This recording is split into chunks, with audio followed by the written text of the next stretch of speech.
Hello বন্ধুরা, তোমরা সব কী করছো? শুভ সকাল। এই দেখো সকালবেলা আলু সিদ্ধ আর ডিমের পোচ আমার ছেলে খাবে। বললো মা একটা ডিমের পোচ করে দাও। হ্যাঁ, তো ডিমের পোচ খেতে খুব ভালোবাসে। তোমরা কে কে ডিমের পোচ খেতে ভালোবাসো কমেন্টে লিখে জানাবে। এটা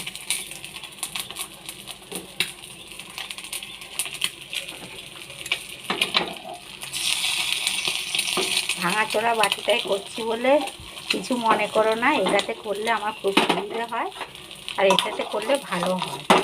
ডিমের পোচটা খুব ভালো হয়। এটাতে না চট করে উঠে যায়, দেখছো তো।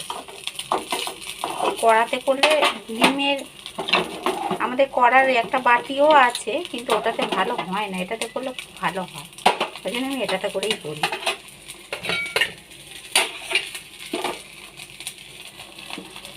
একটু উপর থেকে নুন দিয়ে দেবো, নাহলে খেতে ভালো লাগবে না। আমার ডিমের পোচ রেডি। তোমাদের যদি ভালো লাগে চ্যানেলটা সাবস্ক্রাইব করে দেবে, চ্যানেলটা একটা লাইক করে দেবে। আমাদের সঙ্গে শেয়ার করলাম ডিমের পোচ। এই দেখো ডবল ডিমের